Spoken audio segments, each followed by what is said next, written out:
Anybody, oh, look, we got it, no, we got somebody here. Do we have an audience member? We got an audience. Boom, we did it. Here. Ooh, nice time. Juan's here, that's all that matters. It's the only thing that matters. You guys ready? I would like to call. No, wrong one. No, you don't. You don't want to call. Yeah. Call to order. I'd like to- Why is, I got a question. Yes. Why does it say to call the adjourned meeting? The meeting. Because we adjourned. Okay. Just asking. Just making sure. I would like to call the adjourned meeting of the Public Financing Authority, Water Utility Authority, Housing Successor, Successor Agency, and City Council to order, please. Roll call. City Clerk? Councilmember Martin? Here. Councilmember Rodriguez? Here. Councilmember Zamora is not here. Mayor Pro Tem Rounds? Here? And Mayor Sarno. Here. Members of the Public Financing Authority and Water Utility Authority receive $150 for their attendance at these meetings. Next, public comments. Public comments are now open. The public may address the city council on closed session items only. For those that are here to make a public comment, you have an opportunity, once the deputy city clerk announces your name, you will have 3 minutes to speak. Deputy city clerk, anybody wishing to speak? No speakers, Mayor. I will now close public comments. Closed session item number 1 through 6. I would like to call upon city attorney to read the closed session items, please. Thank you, Mayor. Members of the City Council, at this time, the City Council will recess into closed session, all members being present with the exception of Councilmember Zamora, to discuss the 5 items posted on tonight's agenda. Thank you. We will now recess to closed session. We will reconvene the meeting after the closed session, discussion to hear the report from the city attorney, and continue with the rest of the meeting. Thank you.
Thank you. I would like to reconvene the meeting. City Attorney, is there any closed session items to report? Yes, thank you, Mayor, members of the City Council. The records reflect that the City Council recessed into closed session, all members being present with the exception of Councilmember Zamora, to discuss the 5 items posted on tonight's agenda. With respect to items 1 and 2, the City Council received a briefing. Direction was given on both of those items. With respect to item 3 and 4, again, the City Council received a briefing. There was no reportable action from those 2 items. And with respect to the final item, item number 5, the City Council received a briefing from staff. Direction was given, but no final action was taken. Thank you. Thank you.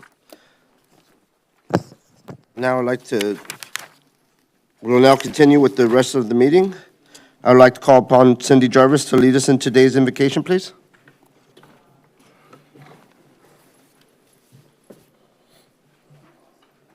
For even the Son of Man did not come to be served, but to serve and to give his life as a ransom for many. Mark 10:45. I shared this at our Veterans Day event yesterday, and if you weren't there, I hope this touches you. Service. Our military veterans are the ultimate example of service. My dad, who served 20-plus years in the Navy, actually 26, always taught me to be a leader, you must be able to serve others and treat everyone with respect. From the custodian to the CEO, each should garner the same respect. No matter your rank or your branch, may your rewards be in heaven for the amazing work you do in the here and now. So we say thank you to those who've served in our armed forces so that we can be the nation that is free because of the brave. Let's pray. Heavenly Father, we thank you for those who've sacrificed much for this great nation. May you continue to cover each one and their families with the hedge of protection. Bless their households and the generations behind them. Amen. Amen. I'd like to call upon youth leadership to do the Pledge of Allegiance, please.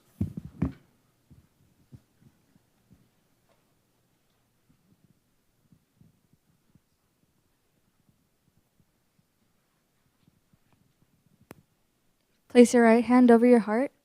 Ready? Begin. I pledge allegiance to the flag of the United States of America And to the republic for which it stands, one nation, under God, indivisible, with liberty and justice for all. Ladies, can you please introduce yourself and tell them a little bit about you? Hi, my name is Valerie Gamboa. I am a junior at Santa Fe High School, and I am a part of the Women's Achieving Greatness Club.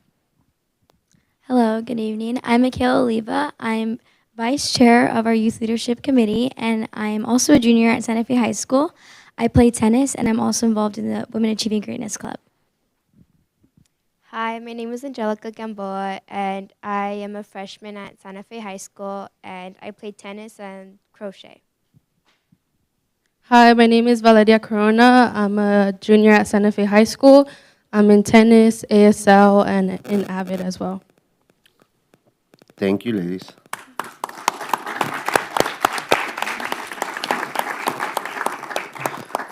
Next, introductions. I would like to introduce the following representatives from the Chamber of Commerce. Nico Shabin from Servwell Disposal. Scott Summerfield, Cascade Pump. And of course, Kathy Fink, CEO of the Chamber. Next, presentations. Heritage Arts Advisory Committee update. I would like to call upon the Heritage Arts Committee Chairperson, Gabriel Jimenez, please.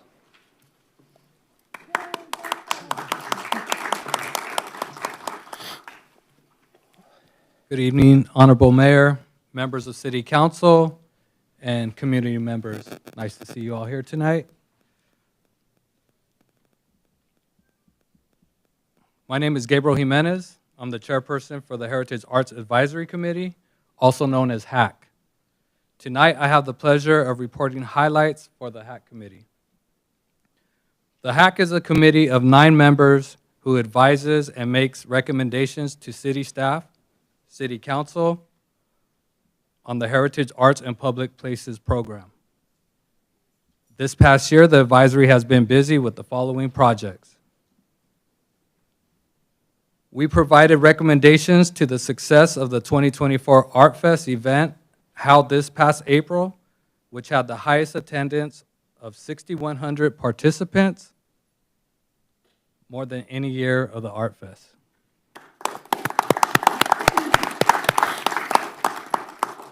We also reviewed and recommended to City Council the approval of 29 art education grants in the amount of $69,992.50.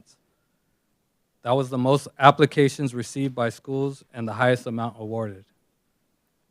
The good thing about that is we had a $70,000 budget, and we all came together as a committee, and on our first try, we were $7.50 under budget. And it was good. It was great. So that was something good. It shows that we're all on the same page, and we thank City Council for, giving us a higher budget this year. We have identified requests for several public art and art pieces be restored, which include Dancing Gabrielinos, Soaring Dreams, and Omni. The Wicker Parlor, Oilfield Workers, and Wonderland artwork are soon to be scheduled for restoration. We continue to work with staff on identifying future maintenance and restoration on other public art pieces. We also reviewed and recommended the proposed artwork for Dave's Hot Chicken. It's a restaurant that, it's right here next, it's going to be next to Sonic. Yes, Sonic's, because we're having the Sonics come in, and also there's a Dave Hot Chicken right there. And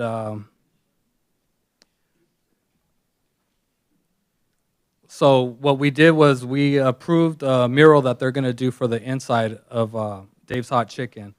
Usually we only approve outside, but we made an agreement with them. Well, I'm not sure if council approved it, but for them to be able to put whatever they want on the outside, not whatever they want, but their logo on the outside, and for us to give suggestions on how we want the inside done. And it's going to have art pieces from here in Santa Fe Springs. So it's going to have artwork on the walls, and it's going to be maybe some trains, maybe some heritage on Santa Fe Springs. So it'll be a really nice place to visit. What else we got?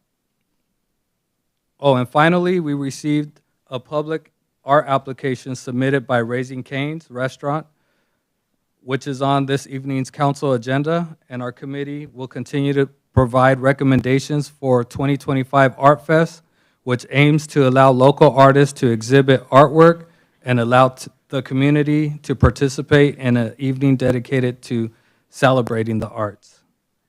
And that concludes my report. Is there any questions from council?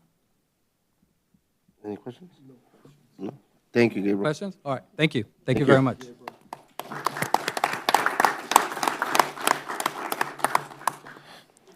Number 7, recognition of the Lantern Tour Program volunteers. I'd like to call upon the Library Service Manager, Deborah Ray. Ray, my bad. I always get that wrong. Always. Good evening, Mayor and Council. I first have a little short video to show of a recap of the Lantern Tours. It's not of Maricela getting us kicked out, right?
the Lantern Tours began in 2017 as a collaboration between the Historical Committee, the Santa Fe Springs Community Playhouse, and the library. The attendance at that program has grown from 65 guests at that first year to over 1,000 guests last month. The program would not be possible without the imagination and hard work of the volunteers who create a new tour every year. And the first group that Community Services would like to recognize are the students at Fullerton Union High School's BEAST program. They created all of the props that you see back here, like the talisman, the witch's book, and the swamp monster. BEAST stands for Biology, Engineering, Art, Science, and Technology, and the program teaches the connection of the arts and sciences through the careers and skills of special effects, including props, animatronics, and special makeup effects. The program director is Scott Hudson, who's taught visual arts at Fullerton for 26 years. And the students are, first one is Mia Arevalo. She wasn't able to come tonight. The next one is Charlie Eisenhocker.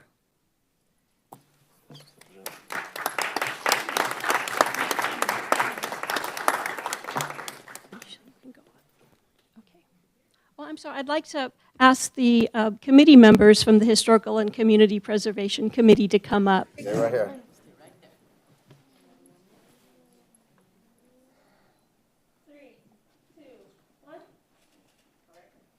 Thank you.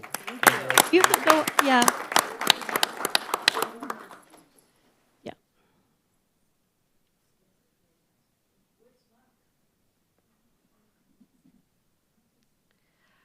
Okay, you can just go up and I'll call the students. Okay. Yeah. Nice to see you. The next student is Evan Iniguez.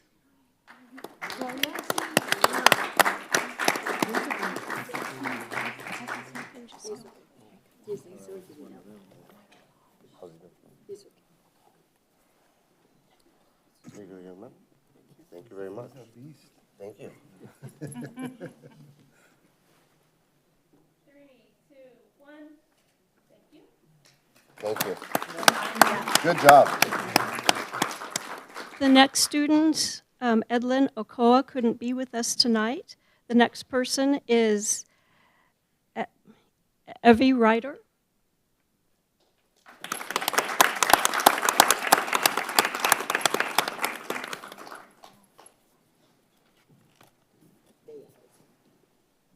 Thank you. Congratulations. 3, 2, 1.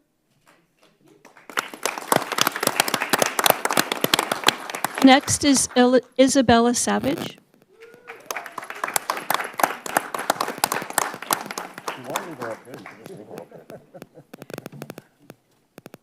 Thank you.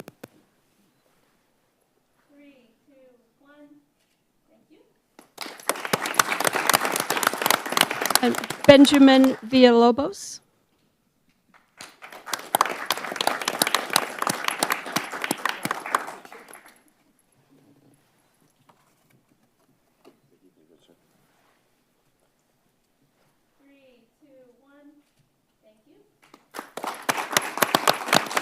And the last is Penny Wennekamp.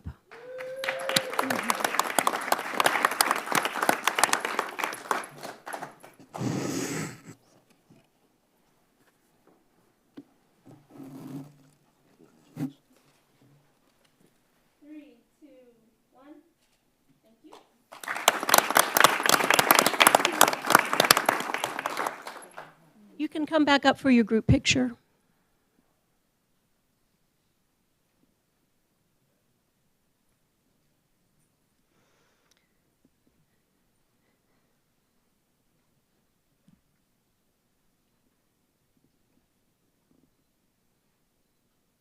Got it? All right, ready? 3, 2, 1. Thank you so much. Thank you.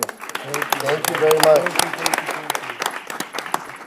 Okay, the next group I'd like to recognize are the long-term volunteers that have worked on the program since the beginning. First one is Mark Scoggins.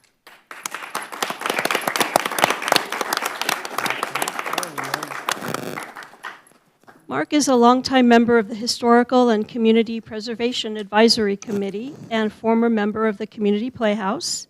He's really the driving force behind Lantern Tours. He writes the script and oversees the entire production. Go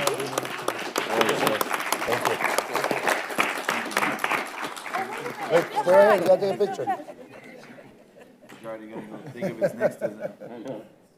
right, 3, 2, 1. Thank you. Thank you, Mark. Thank you. Okay, next is Ryan Sepulveda. He's a Disney cast member, theater technical director, and former magician who creates all the sound and lighting effects throughout the park. Okay.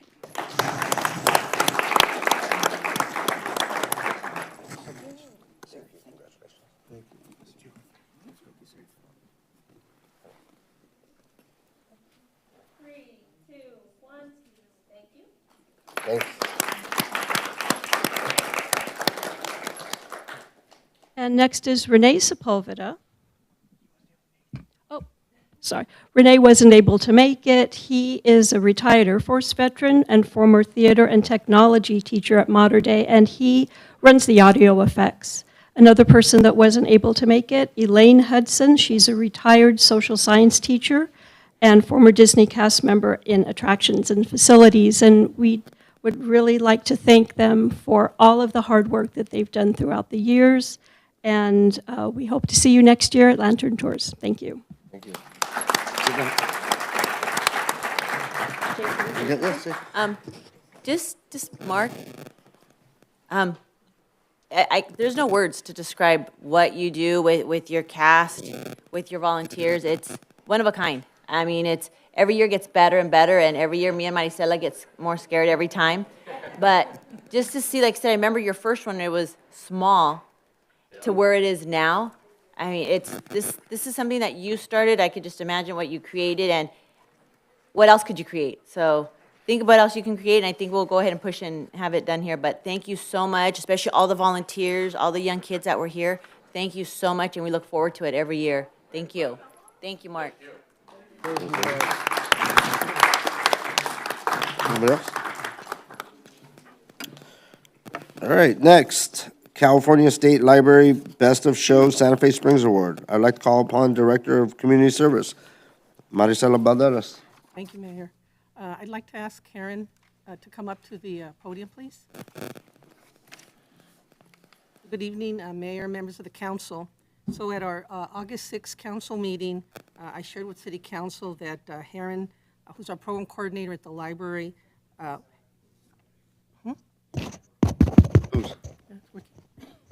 Speak louder. Okay. Like speak at the louder. Lantern Tour, so you get us kicked out. Okay, sorry about that.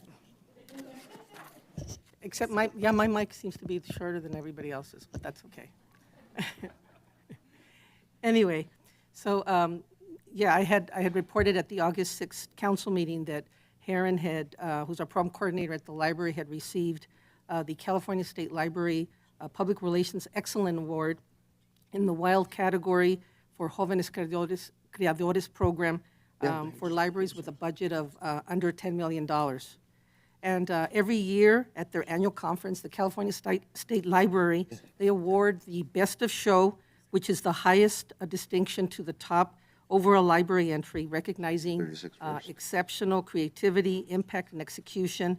So winning this award, it reflects the library's excellence in reaching and energizing with the community through effective and innovative communication. So today, I have the great pleasure to share that the award ceremony on October 18th, the Best of Show was awarded to Santa Fe Springs, to our very own Heron Magaña Santoyo, for her Jóvenes Creadores program for libraries with a budget under $10 million. She beat out other libraries such as San Francisco, San Jose, LA County Public Libraries, whose operating budgets are over $150 million. Wow. So Heron's achievement at the award ceremony, it marks a new milestone for our city library, and we're very proud of her accomplishment. Heron, congratulations on your award. Your hard work and dedication, they've brought our library special recognition across the state. Your creative vision has not only enhanced the lives of Santa Fe Springs residents, but it also has helped shine a spotlight on our community as a whole. So thank you again for all your great work and celebrating. You're an inspiration to all of us. Thank you. Thank you.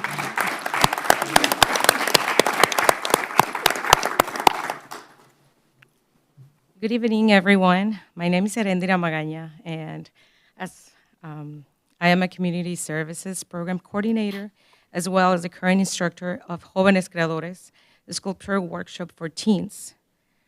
It is with great gratitude that I stand before you tonight, and I would like to extend my heartfelt thanks to this recognition. I am especially moved to be here again, bringing home such a prestigious award. First one.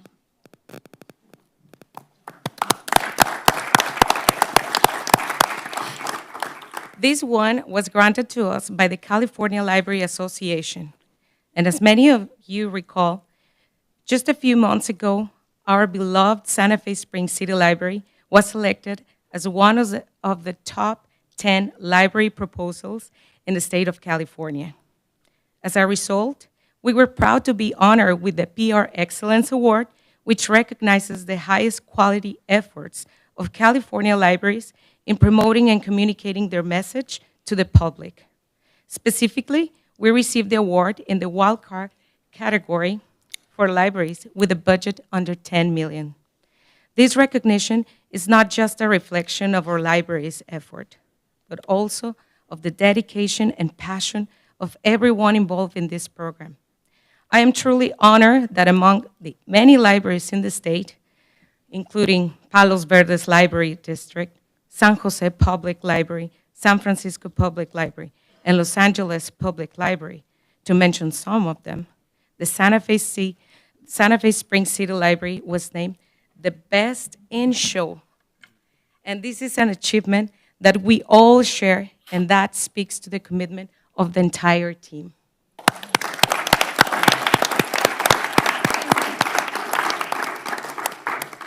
And I deeply appreciate the unwavering support of the librarians and the library manager, Deborah Rea, for believing in this project from the beginning, and also thank my family for their support. This award is not just a personal achievement, but a reflection of the strength of working together, using creativity, and believing in the potential of our young people. We are proud of the work we're doing, and we will keep making our library a place where people of all ages can learn, grow, and create. Thank you. Thank you. Mayor, if I may. Go ahead. When Maricela briefed me on this, she shared with me how this award was presented to the city. I was taken aback, not the fact that we won. Of course we knew we were going to win. But the fact that going in unselfishly, just knowing that we were there because we did good work, and really not expecting this award, I think speaks volumes of who you are and what you're doing for us, and we really appreciate you as our employee, and we thank you for all your hard work. Thank you. Thank you. Wait. We're not done, More. sorry. You know what? Ever since Eren has joined our team, you know, it's been a whole different level. Not to take away from Maricela or Deborah and the other, you know, not to take away from you guys, but you know, when you see the work that she's put in, I mean, I don't know if you guys have ever been to the first Fridays of the month. I mean, they're spectacular shows. I mean, the things that they bring to the table, and they're free, and you know, and a lot of people love them. I mean, they're packed house. You know, it's a packed house. People are looking for seats. I mean, so it's great to see. I mean, I also had a chance to go by the Jóvenes Creadores, and you know, I think in English it would be what, youthful creations or young creations. Creators. Young creators, and it was amazing because when you see what they're working on, it's not like something that you see in in some of our crafts that we do. This is something where, you know, they're doing statues, they're doing different things that their creativity level is different. I mean, the artistic ability of our kids, just giving them something different to do for those who are not going to be able to play sports or don't want to play sports or don't want to join band or don't want to do anything different. This gives them an opportunity to say, hey, here it is that we're trying to embrace your creative side. So, I mean, kudos to you, Eren, and, you know, for everything that you've done. I mean, the reason why I see that we're on the map is because of you. So thank you to you and your staff and, you know, your creative side. So thank you very much. Thank you. Go ahead. No, go ahead. Ditto with Joe Angel. I wanted to say, I'm always telling them what a great job they're doing. They put a magic show together, a puppet show, a dinner. We went to all of those. The steak was good. The steak was good, yes. Probably one of the best steaks I've had at a library. Right, it was, we couldn't believe it. I mean, it's just so magical. And for the children that come in, we took our grandson, and all of the kids were dressed up in their outfits, their Halloween outfits. Even the adults were dressed up, some of them. I think Dolores was there too. I remember seeing her. They had a section where they had caricatures. They had crafts for the kids. So there's different types of entertainment, and it keeps them connected. It was just magical for everybody. And how Joe Angel explained it, the innovative side to this and the way it's changed. I mean, we are just so grateful. The residents here love to go see everything, and it is a packed house. So we just want to say thank you because you are doing a great job. The whole staff, everybody's connected, and they're doing what they should be doing, and that's engaging and making it a fun place to be here in Santa Fe Springs. So thank you very much. We appreciate you. Thank you. Anybody else wants it? Go ahead. Just real quick, it goes back to leadership. And Deborah, you saw potential, you see potential, and you're letting them, you're seeing the staff run with it. And that says a lot from you.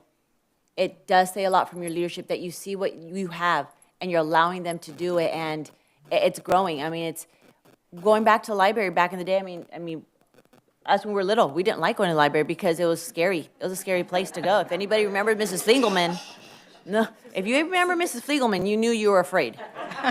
And see, everybody knows.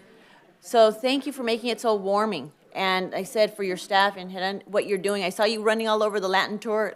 When we were doing the Lantern Tour, and you're all over the place running, and it's great. And to always see your family supporting you and them allowing you to do what you love, it says a lot. So thank you so much, family, for allowing her to do that too, and Deborah for allowing her to do all the stuff you're doing. So thank you so much. Thank you. I have to just say ditto. With everything that was said, you've done a great job. You've brought the library to another level, and thank you for that. And I know that the attendance alone speaks for itself, and the people look forward to Friday night. So keep doing what you're doing, and thank you for everything. Everybody already said everything that I wanted to say, but the library has definitely had a more up-tempo vibe. It's not just for kids anymore, it's for adults. You guys have your pub trivia, the magic shows and stuff like that. I think it's just a great thing, and just keep adding to it, because a library isn't just for the kids anymore, it's for adults. And we can do things there and have fun doing it. So thank you, and keep doing what you do. Thank you. You want to take a picture? Come on up with your stuff and your family. And Deborah. Come on. Family, show them. She got us kicked out. She got us kicked out.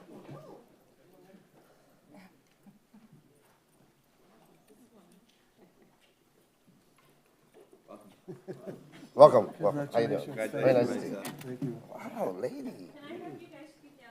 Please, Maricela. Why? I didn't even do nothing. Three, two, one. Thank you. Thank you. Thank you. Thank you. She was.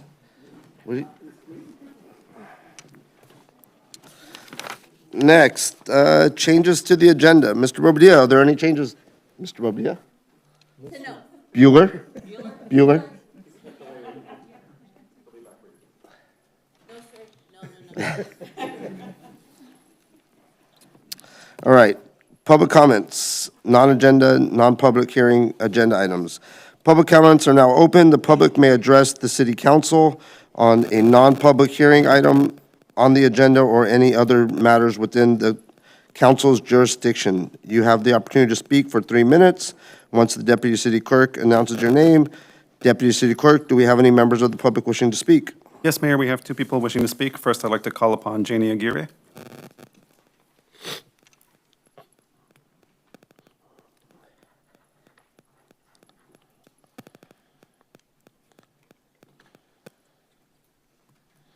Good afternoon, Council Mayor.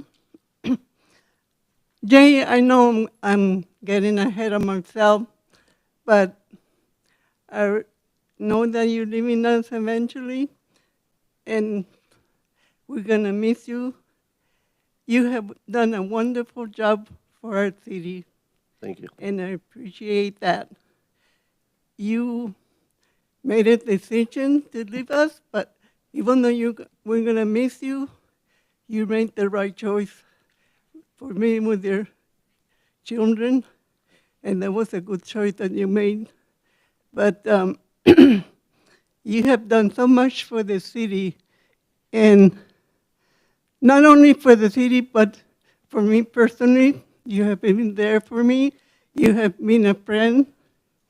I remember when we went dark in COVID, we couldn't attend the meetings. You went to my house and gave me a tablet so I could continue with the city council. And then when I was sick with pneumonia, you left the gadget for my That's your husband. Yeah. Anyway, like I said, you have been a true friend, Jay, and I always will have you here in my heart. Thank you. I love you guys. Thank you very much for everything you have done for the city, and like I said, we're gonna miss you. Well, I'm still gonna be around, but I thank you. Well, you can sit with us in the back. That's right. But you have to, you promised you were gonna reserve the seat, but We- you never did, but you're welcome Yes. to sit with us. Anyway, and join you, congratulations. Dr. Mora, congratulations. We'll look forward to seeing you over here. And Renee, I think we're gonna get our beautiful streets. Are we? Yes. So, thank you, Jay, for everything. Thank you.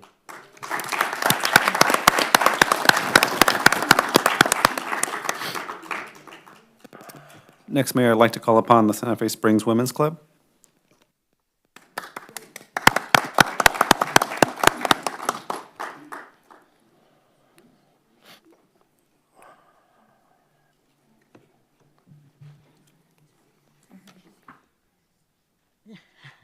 I know you don't want to, but I need you behind me.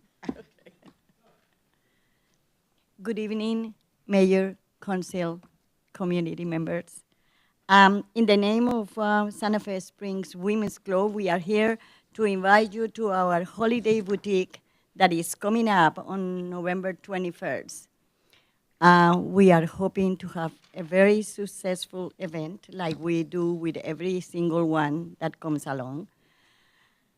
We want to thank you, Mayor, for your generous donations. We want to thank you, Monica, which is a friend of the club that donated the quilt to be raffled.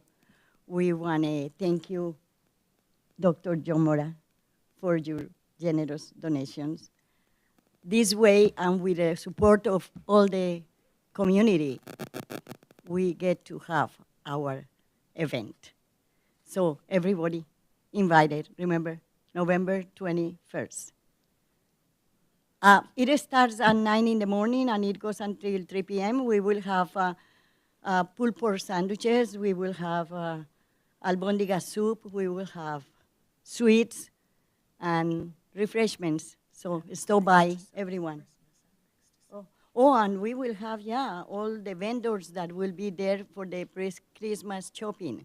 We have about 20 vendors and our white elephant table.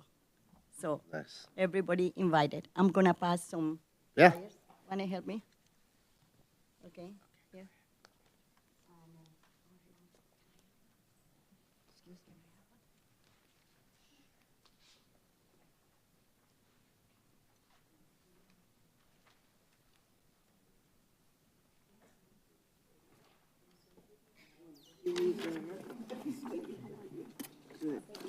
How are you?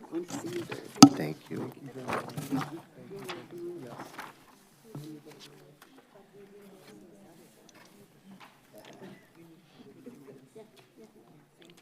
I have one right here. Okay, okay, so We will stop by, please. Yes. Thank you, ladies. Delia, are you okay?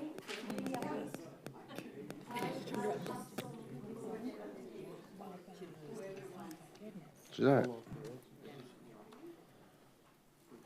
Mayor, that concludes our speakers.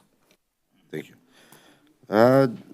We'll go back to changes to the agenda. Mr. Bobadilla, do we We have? have any- no changes, Mayor. Thank you. We didn't believe Juanita. I left her specific instructions. Staff communications. Mr. Bobadilla, do we have any staff communications? Yeah, we have two, Mayor. I'd like to call up Gus Hernandez, our Parks and Rec Director.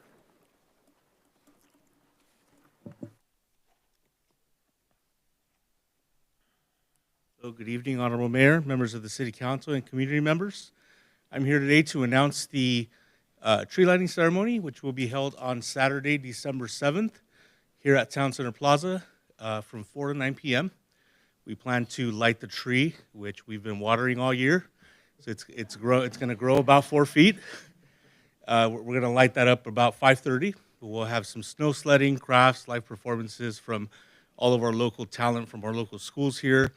We'll have food vendors, letters to Santa by our library, and then photos with Santa brought to you by our Parks and Rec Advisory Committee. And so we hope to see you all there. This officially kicks off the start of our Santa float. And so if I could have the next slide, please. And so that's our Santa float there. That's our calendar. First night we'll be out here at the tree lighting ceremony out here in the plaza area. We'll be going out on Monday, December 9th. On the December 10th, we'll be taking a break so that all of our volunteers can attend the city council meeting. And then we'll be going out the 11th through the 15th on that first week. So first year that we'll be going out on a Sunday. And then week 2 will start on Monday, December 16th, and we'll finish on Friday, December 20th. We do also have some home visits available. And those will be held on Saturday, December 14th and Saturday, December 21st. We currently have registration open for that lottery. That concludes our reports for these two events. Thank you. Thank you, guys. Mayor, I'd also like to call upon our Fire Chief, Chad Van Meter. Thank you, City Manager Bobadilla. Mr. Mayor, City Council, if you recall back to our budget study started earlier this year, Fire Department had requested some funds pending receiving some potential grant monies. I just want to thank you guys for all your support, but I'm happy to report that this last week we received a grant for $855,975 from State Homeland Security. And we also received a second grant for $149,550 from the U.S. Department of, or from FEMA, basically, for our local hazard mitigation plan. That will cover the cost of that as well. Good, thank you. So I just want to thank the council for your support, and I'm happy to report that we received these grants. So thank you very much.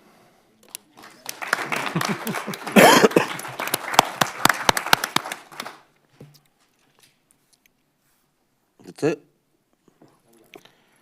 All right, next, public hearing. Public hearing item number 9, public hearing to consider adoption of urgency ordinance 1153. I would like to call upon Mr. Bobadilla. Thank you, Mayor. This my bad, item 152. is something we brought back to change our ordinance, and if you recall, we had a speaker several meetings ago that discussed our work hours and difficulty of living adjacent to an ongoing construction project. Currently, our ordinance has our work hours from 7 a.m. to 7 p.m. every day, including holidays. Somebody can work through those hours. The new changes the hours from 7 a.m. to 5 p.m. Monday through Friday, and 8 a.m. to 5 p.m. on Saturdays. No work will be allowed on Sundays or holidays, New Year's Days, Martin Luther King Jr. Day, President's Day, Memorial Day, Independence Day, Labor Day, Veterans Day, Thanksgiving Day, day after Thanksgiving, and Christmas. So staff recommends that the council adopt this new ordinance, and hopefully this will help some of those projects and some of the homeowners have a little bit more peace during the day. Nice. All right, the public hearing is now open. Anyone wishing to speak or be heard, please approach the podium and state your name. Deputy City Clerk, do we have any speakers? Mayor, we have no speakers. I would like to close public hearing. Is there any discussion or a motion and approval for item number 9? I'll move. I second. There's a motion and a second. All those in favor say aye. Aye. Those opposed? So ordered. Public hearing, item number 10, resolution of 9933 to amend the city's comprehensive fee schedule for fiscal year 2024-2025. I would like to call upon Mr. Bobadilla. Thank you, Mayor. We have a presentation we'd like to present to the council. Put that up. So before you, Mayor, is our cost allocation plan and comprehensive user fee study. It was completed earlier this year. We were a little bit behind. The last user fee was studied in 2020, 2021. We're approximately about 8 years behind. I know we tried this in 16 and 17. Since 2018, we definitely have had an increase in CPI, and cost of living has definitely gone up.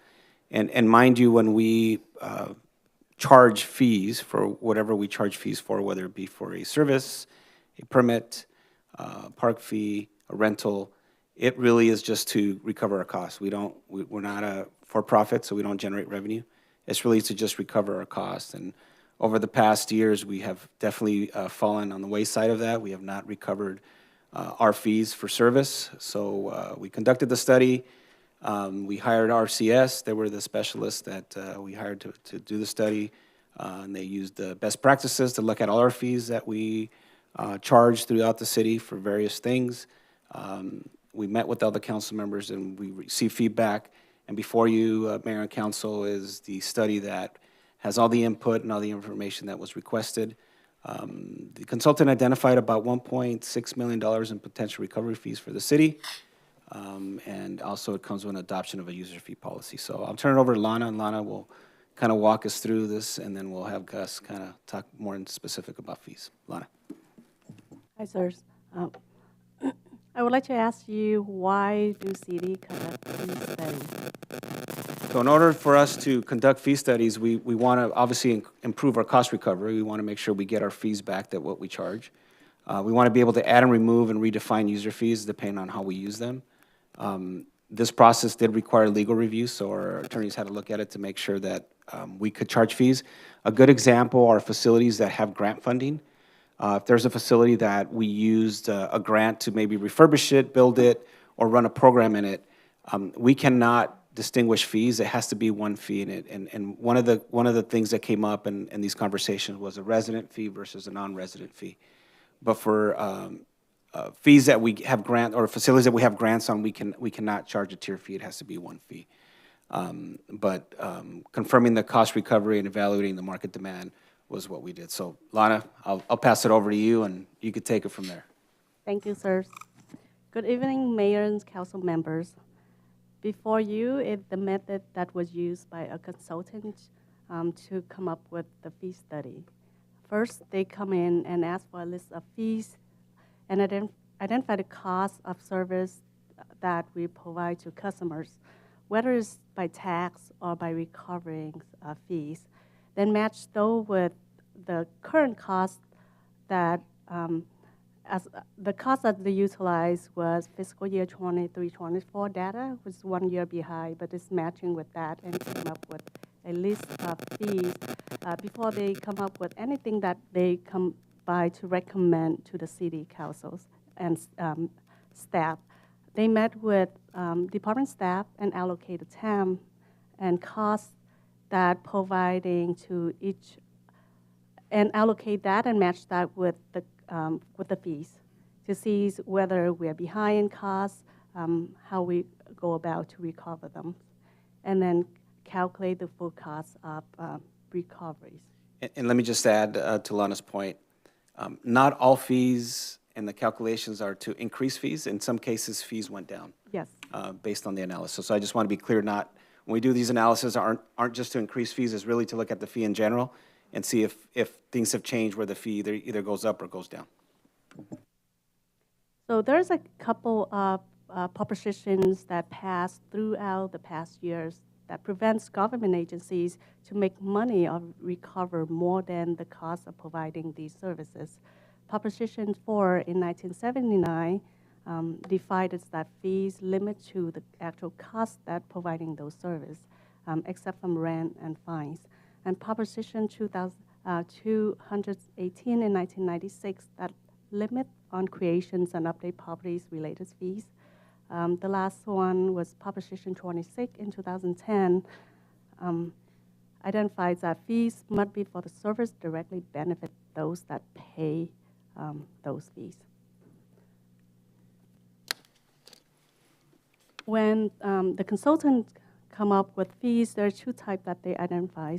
Fees paid for personal choice would benefit the individual who's paying for those fees, such as permits, inspection fees, fire permits, etc.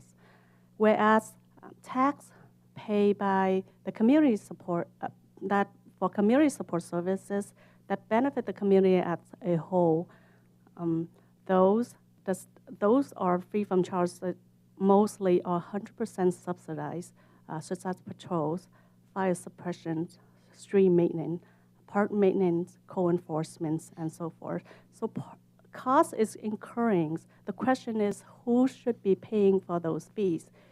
If we subsidize using tax dollar money to subsidize those fees, it just means less dollar for community supports. So that is when consultants complete their study, they identify that we are currently subsidized more than $13.6 million. At the very bottom, you see that the recovery rate is at 35.7%. What it means, every dollar that it costs the city to provide service, whether service or program, we are collecting back 35.7 cents. And the majority of in between that's being subsidized by the tax, general funds tax dollar. So under development services, there is 109 fees listed. Only we was able to only recover up to 86.9% of the total fees. In fire services, there's 80 plus fees and permit. The recovery rate currently is 43.2%. Public safety services. So Lana, when we're talking about development fees, somebody is building a project, they come pull a permit, they pay a fee, so we recover about 87% of it, so it's 13% of it is basically subsidized. Subsidized, correct, sir. So in essence, we're using taxpayers' dollars to subsidize some of the fees because our cost to provide that service is a lot more than what we're charging. Right. Public safety service has 41 fees that's currently charging. We were able to recover 57.1%. Admin services, 81.8%. So these are the two costs that of providing services. And it doesn't impact the resident on a day-to-day basis that we are talking about. And those that who pay receive direct benefits. And there's community service fees, community service and part and recs fees that are impacting the residents on a day-to-day basis. I will hand it over to our Park and Rec director. He'll go over a listing of what is currently being charged and what is the new fees going to look like. I would like to call upon Gus Hernandez, our Park and Rec director.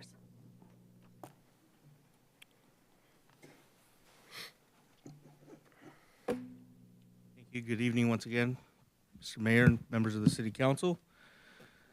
Today I get to talk about fees. Our consultant looked at our community services and recreation fees. They benchmarked 9 neighboring cities, including Bell Gardens, Bellflower, Downey, La Mirada, Linwood, Paramount, Pico Rivera, Southgate, and Whittier. And so they separated fees into a new fee structure, and this new fee structure separates fees into 3 sections. So we have the library fees, which are very unique. We have facility rental and picnic reservations, which there's overlaps in both community services and parks and recreation. And there's also programs and activities, which again, there's overlap in community services and parks and recreation. So this is the new structure that we're introducing today. So I'll walk you through it. Hang on here, don't change slides on me. I'll walk you through it here. So on your far left, you'll see the name of the fee. Excuse me here, wrong button. The black chart there is the 3 categories that we talked about. So there you see library. They're broken into subcategories there. Then on the following 3 right columns, you have the current fee, which is we have a standard fee, a resident fee, and a non-resident fee. So we did the same thing for the recommended fee. The standard fee is where areas where we cannot charge a resident or non-resident fee. So those are the areas that Renee talked about where we've accepted grant funding in the past, and so we can't differentiate between resident and non-resident fees. So I won't go through these line item by line item. We have 9 slides of these. However, I will highlight some of the major changes that we are recommending here. For the library here, the fee-supported library programs, which is essentially similar to pub trivia night. That's the charge cost recovery, 25% to 100%. And for non-residents to charge the same thing plus a $10 non-resident fee. We've also added the passport processing fees and the passport photo fees, which are new to the library. Switching gears here to facility rental and picnic reservations. So these are all new fees here. So these are fees that we're introducing. If approved, we'll be implementing soon here. So we'll be renting cocktail tables at a rate of $15 per cocktail table. Also an arch gazebo for $100. A photo opportunity booth. This is a new digitized photo booth that we'd like to offer our renters for their special events. We'd also recommend to offer a city employee discount, and that's a 15% discount or up to $300. And this next fee, the facility deposit and down payment. So we're actually proposing to transition from deposits to down payments. And reason being is that in fiscal year 23-24, we collected approximately 815 facility deposits ranging from $50 to $750. Of those 815, we kept 12 of these deposits, which is less than 1.5%. So we collected essentially $1,910 in deposits that we kept for damage to facilities, yet we paid over $12,000 in processing fees to collect those deposits. Wow. Which is an obvious inefficiency. So we're proposing rather than charge a deposit, we'll charge a down payment that will reserve your facility. And the reason for the discount is that that was a benefit to employees where city employees would not pay the deposit, and so we're proposing a discount instead. We're also proposing a demand price premium for non-residents. That would be for the months of May, June, and July across all facilities. Through our research here, we found that we are renting across the board at all facilities approximately 60% to non-residents. So we're going to charge non-residents a demand price premium. And that'll be an additional 15% for those months. So since we're not charging a facility deposit as well, taking JPIA's recommendation, we are going to be facilitating certificates of liability insurances. So every renter will be required to have a certificate of liability insurance, and that cost will be passed on to the renter. That cost ranges anywhere from $50 all the way to about $250, and that depends on the number of attendees for an event, whether it's an indoor event, an outdoor event, and whether or not they have alcohol serving at the event. These are weddings too, guys? Correct. We are also proposing to increase the additional setup cleanup fee from $30 to $35. And then we're also adding a video game or food truck permit fee of $150, and that's merely to recover the cost of staff going out and reserving the space for a video game truck or a food truck. These are a little smaller to read. Bear with me here. Over at the Clark Estate, we are proposing to do a small restructure here. So the current structure right now is set up, please bear with me here, clicker is not cooperating. There's a ceremony and reception from 0 to 100, 101 to 150, 151 to 200, and so we're proposing to eliminate one of those categories, combine it to make it more efficient, and we're proposing to go from just bear with me here. We're proposing to eliminate one of those categories to make it simpler for our staff. And so additionally, we are proposing to increase the range of these fees from 23 to 38%. This is one of those facilities where we cannot differentiate between resident and non-resident fees. Over at Heritage Park, similarly, we're proposing to reduce one of those categories, make it simpler for on our users to understand our fees and to train our staff as well.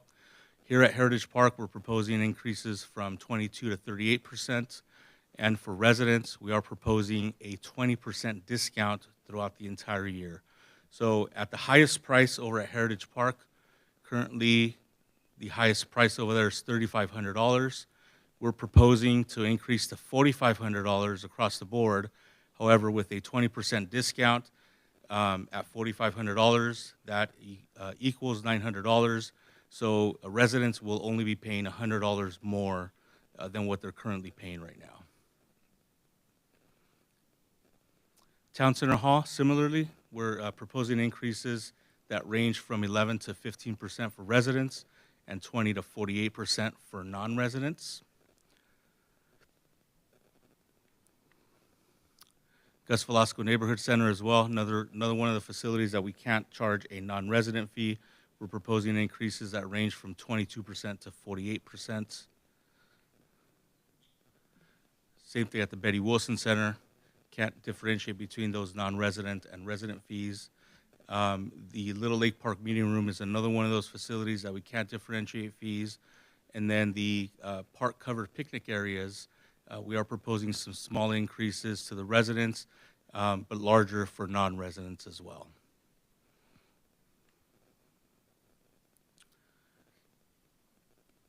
This here is the Activity Center. Activity Center, as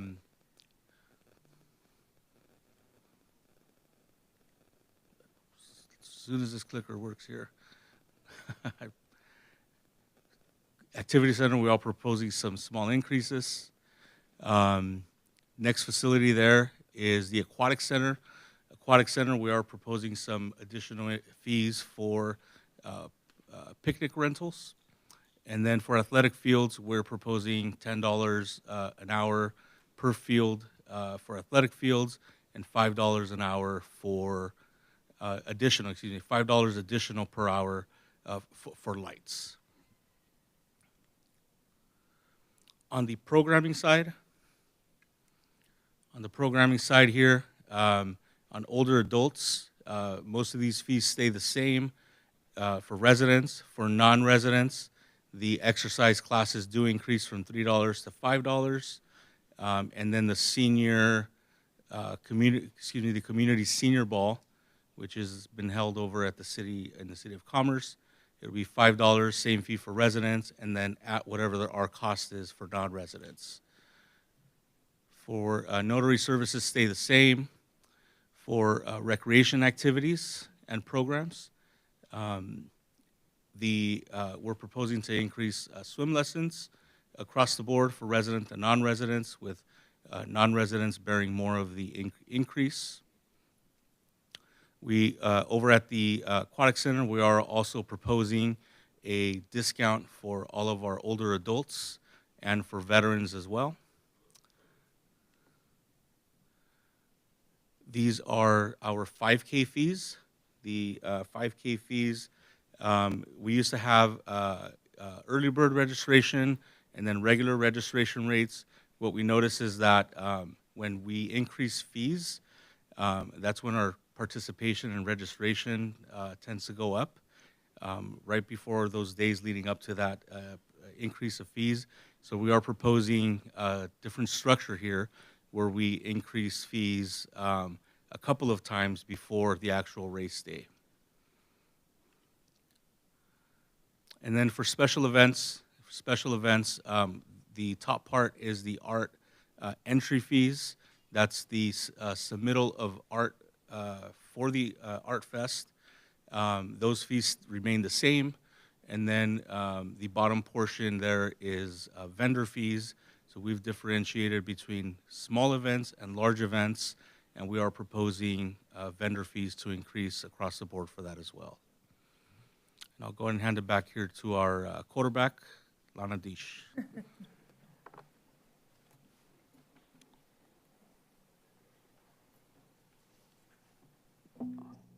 Oh, thank you very much, guys.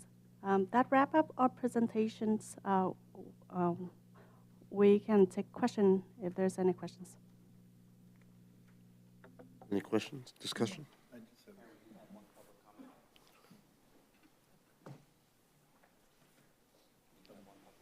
One, okay.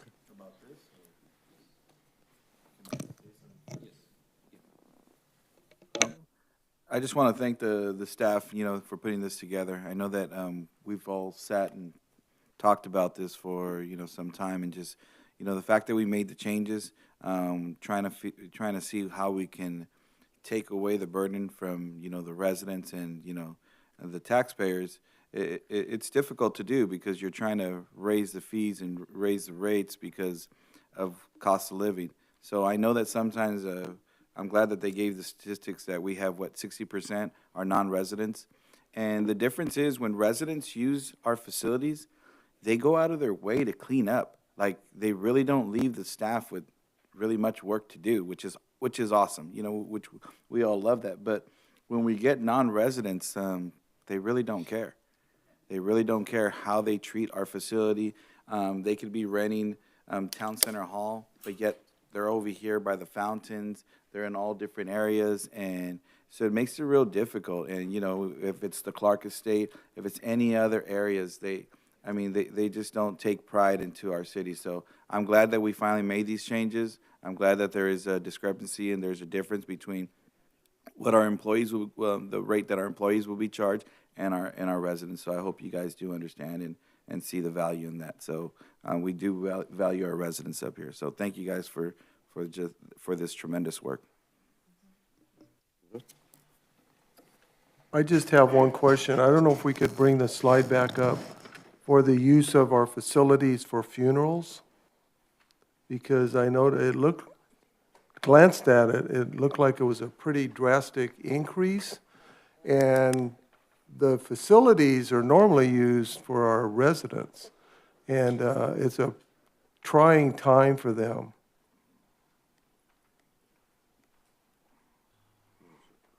I want to say I thought Yes. it was $400. Yep. It went from 120 to 400. So that would be something I'd like to discuss amongst us to see what we could do with that. Yeah, so that was a recommendation from 120 to 400 across the board. So with funerals, it is something very difficult. People are going through a very difficult time. It's also difficult for our staff to interact with the person or family that has a deceased member. It puts staff in a very difficult position to ask whether the deceased person was a resident or non-resident. And it sometimes puts us in a position where it seems that we're insensitive to the loss of their family member. What we're recommending is to charge one fee across the board.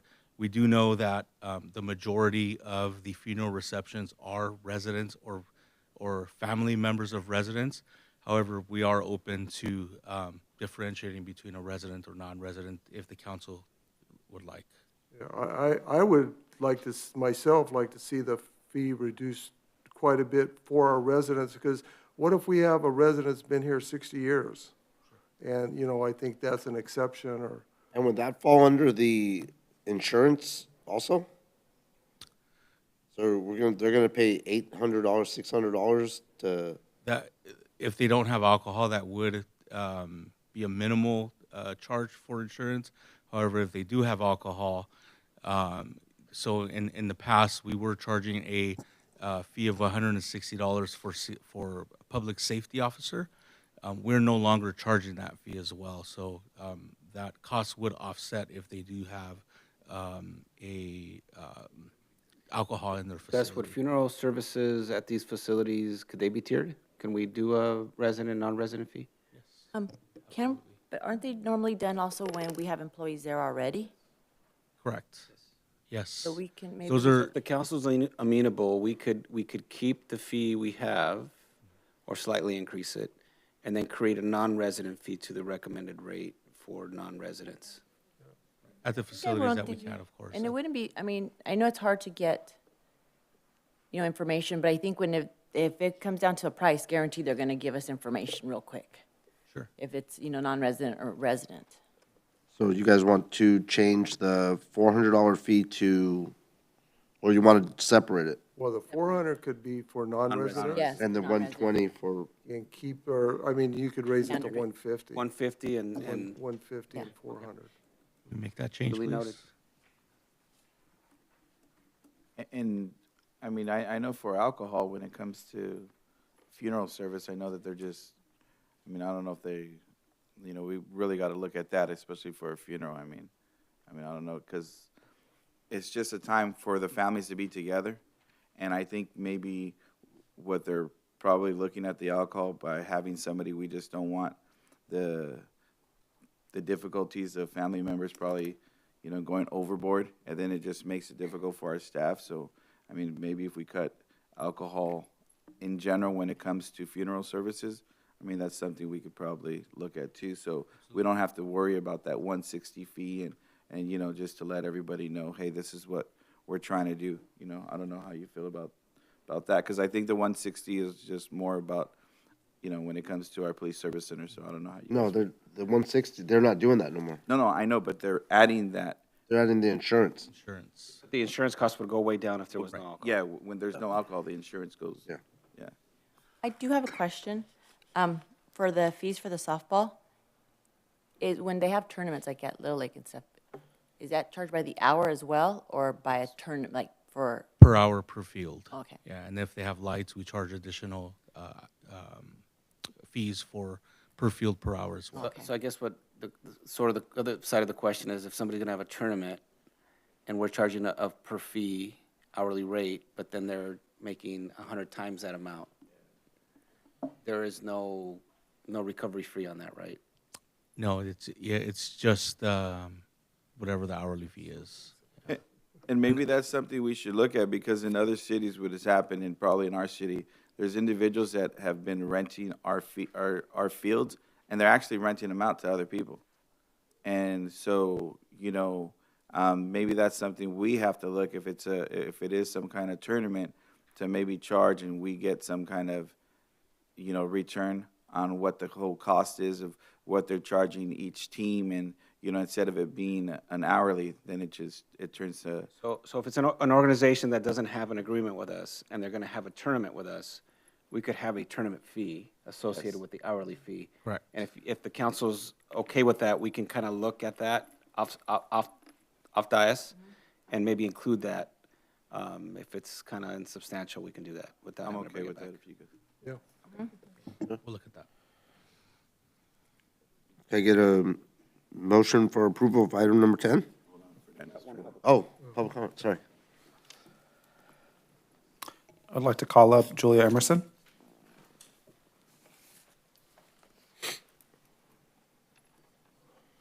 Thank you very much. Glad to be here. I'm Julia Emerson with the Southern California Gas Company. I'm glad to be back.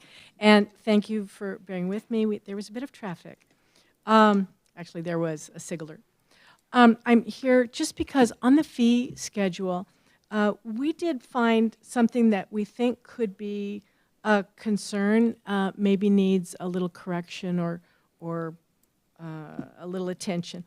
On page 49 of the fee matrix, or that's 2202, the pages in your packet, there's a fee called, let me have the exact name, it's Public Works Plan Check / Inspection. And when we have that, when a public utility like the gas company has a fee like that in other cities, it's generally, this is going to be for a little job. Say you bring a little store to the city and we have to make a little cut to access the pipe and get that store new service. You know, this is very small, very quick, half a day, maybe a day, and the city inspections and plan checks are pretty minimal. And in most cities, that'd be several $100s. And we always want to meet your costs. Don't think we don't. But it does say that the fee for that, at least under that name, is $99,000 and some dollars. That's it? Nice. So $99,167. What a discount. So we think maybe a couple lines got mixed up. So we would like, We can negotiate a discount. so we'd like maybe a little attention given to see if maybe there's a little I'm pretty sure that's a fix. typo. We can definitely fix that. I don't know, or maybe the titles got mixed up, but I just want to make sure there is clarification of what the fee is and what we're going to do. And obviously, again, we'll pay your costs. That's never a problem, but I kind of doubt that it's $99,000 in that particular case. A couple hundred is okay, but not 99,000. A few hundred. Get your costs. Get Ma- your Mayor- costs made. Mayor, if it's okay, we can, Lana, I want to make a quick comment on that. If you're referencing to the S0A4s, that is the number of the fees under public work plan check inspections. The fee structure is 16%. The suggested fee is 16% of 500,000 approved construction costs and 7% beyond 500,000. So the fee structure is based on a percentage of the cost. I'm not sure where you see the 99,000. so if someone is doing some work to a frontage store and the valuation is 200,000, it would be 16% of that? For a building fee, that would be pretty normal, but not for a public works fee on a public utility. A public utility, the cost of our job is irrelevant to the city. We reimburse the city for their costs, and the city inspects the cut and the paving. And nothing else is under the city's jurisdiction. So if we've made a cut just to turn a valve, we have one cost, and if we make a cut to completely replace a whole bunch of equipment down there, our cost is very different. And so, but that's irrelevant to the city's costs. So a cost for, to base a plan on a cost for a public utility is different than basing it for a developer. So there may be some mixing up going on there, I'm not sure, but clarification certainly could be used, could be useful. Yes, Mayor, if it's okay, we'll clarify that with the gas company and make sure that we're on the same page.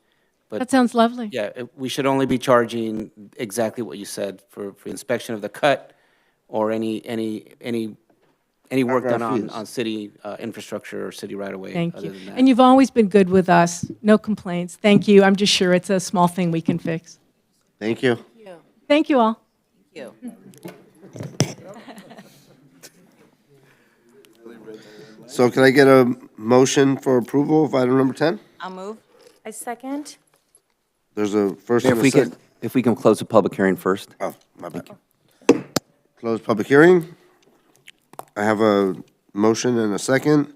All those in favor say aye. Aye. Those approved, those opposed? So ordered. That's with the amended items. Regular business, item number 11. 2024-2025 first quarter budget review and modifications. I would like to call upon Mr. Bobadilla again. Thank you, Mayor, members of the council. This is a newly change that we adopted at the last fiscal budget update. We wanted to make sure, instead of having one mid-year review, that we were going to instill quarterly. And that gives us an opportunity to solicit feedback, give you an opportunity to kind of hear how we're doing, any things that might come up in the first quarter.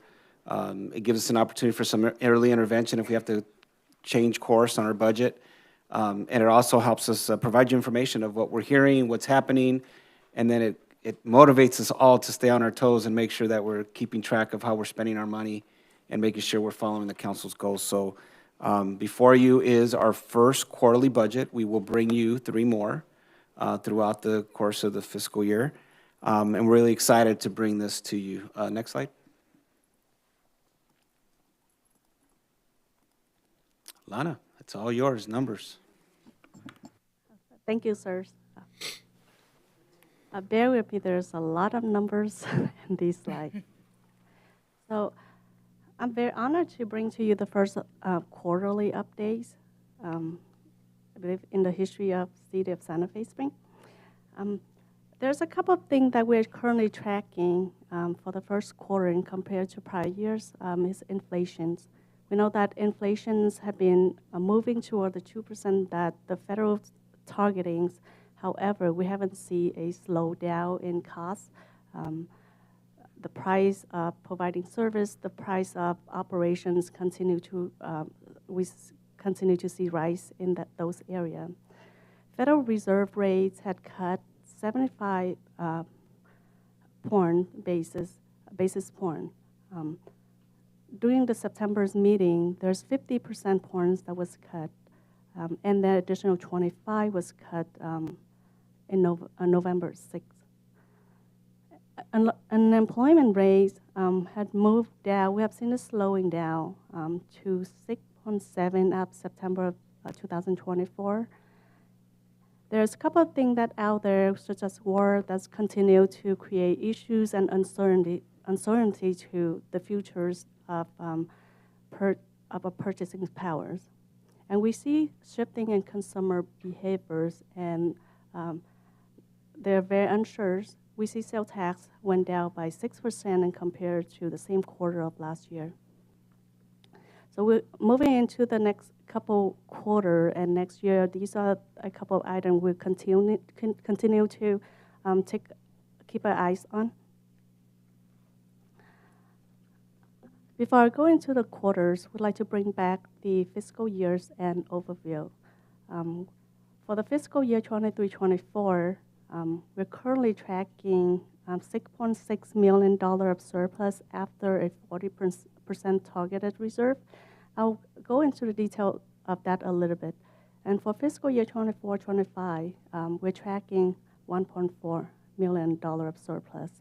And if you see revenues from fiscal year 2022 to 2023, and compared to 23-24, there's a huge jump in 2022 and 23.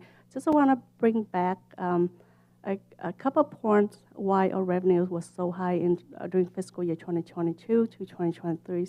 We do receive a one-time funding during COVID, which is $6 million. And during the last 2 years, we have conservatively projects our interest earnings due to interest rate anticipating to drop in the near futures. Expense will continue to rise. There's a couple of projects going on, including the IT projects and our software updates, etc. So our expenditure continue to rise this year's and next year's as well. Moving into our reserve, you see that fiscal year 23-24's reserve, we anticipate to put back $6.5 million to maintain a 40% policy reserve. That brings our ending fund balance of all the reserve balance that we currently have in the house from 100 million to 108 million. And we're anticipating our reserve going to rise to 110 million during fiscal year 24-25. This is our budget allocations. So Lana, if I may, so we closed the 23-24 budget with approximately $13 million in surplus. We haven't Well, closed. we are projecting. We are projecting. We are projecting a surplus of approximately $13 million. Yes. And then 6+ of it, almost 7 of it, is going into reserve, Mhm. and that will increase that number from 100,564,443 to 108 million. And then there'll be a leftover 6.5 million, which we will we'll bring back to the council. we'll bring back to council when we to close get the- direction on where to place those funds. Yes, sir. And the reserve will be 40%.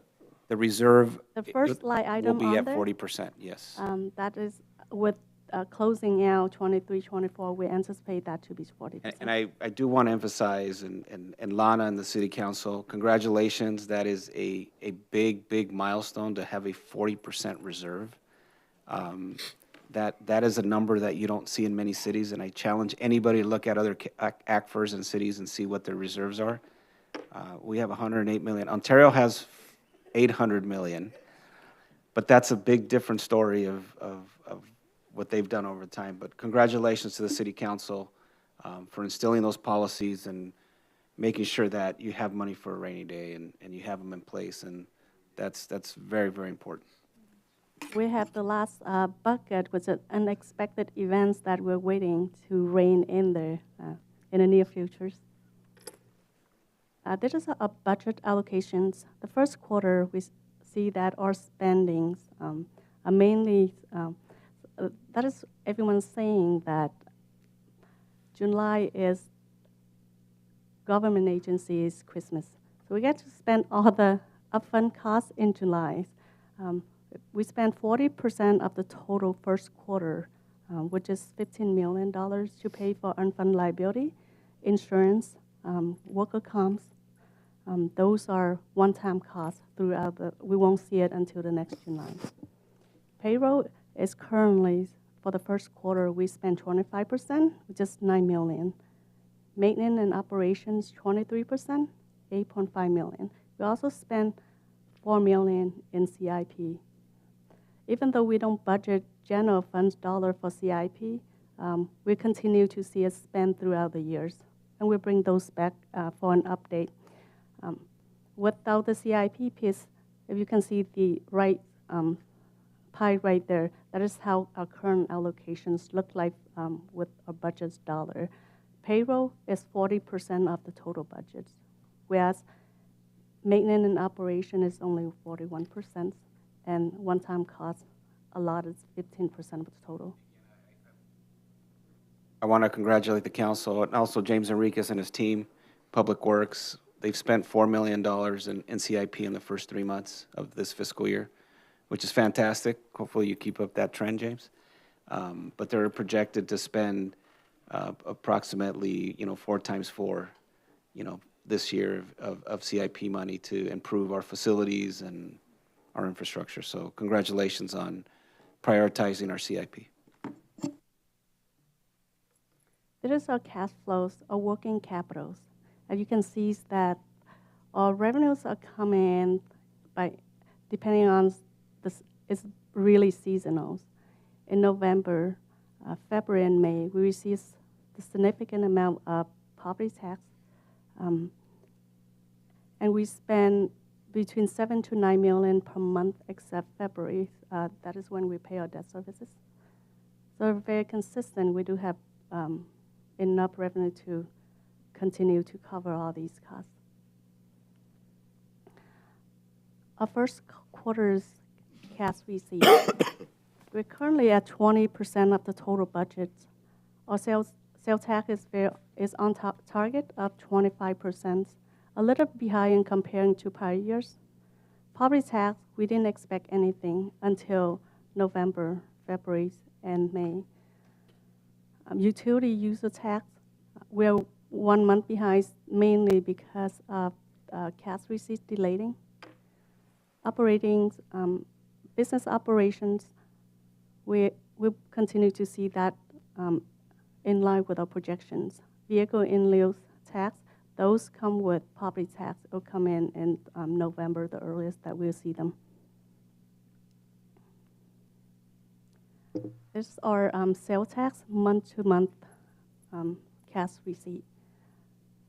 So if you see that the smaller part lines right there, those are events.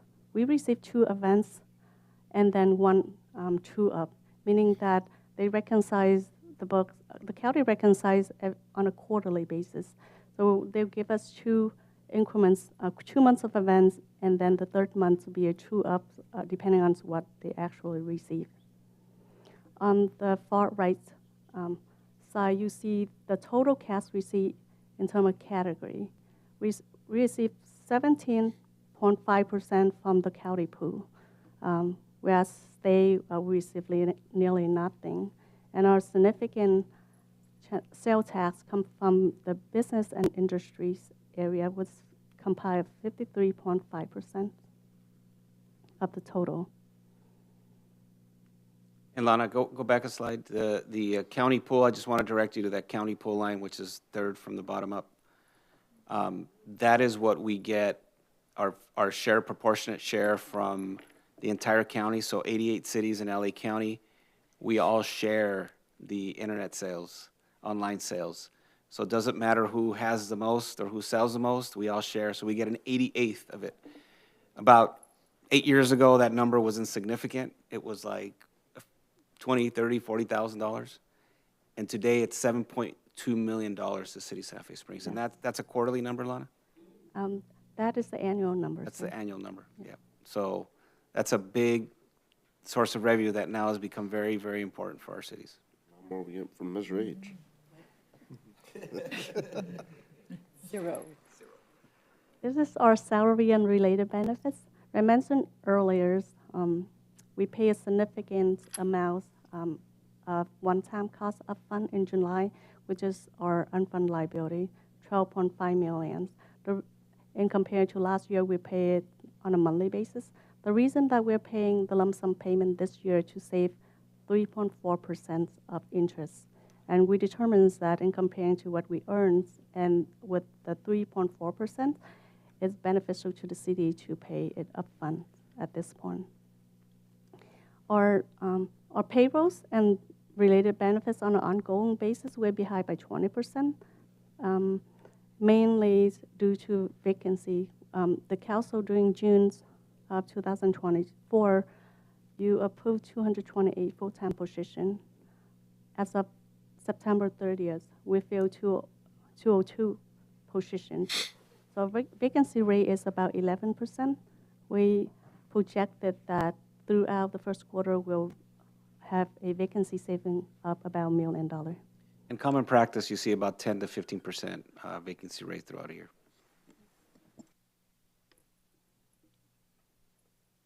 It's our first quarter maintenance and operations costs.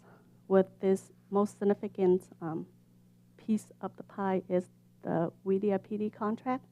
We're on target with the payment. Contractuals are very comparable to our historical data of between 14 and 15%.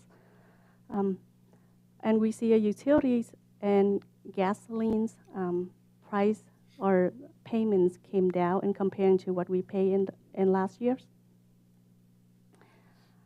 In maintenance and operation, we also have one-time costs, which is our liability and property insurance. We normally pay in July, which is about 1.6 to 1.7 million dollar.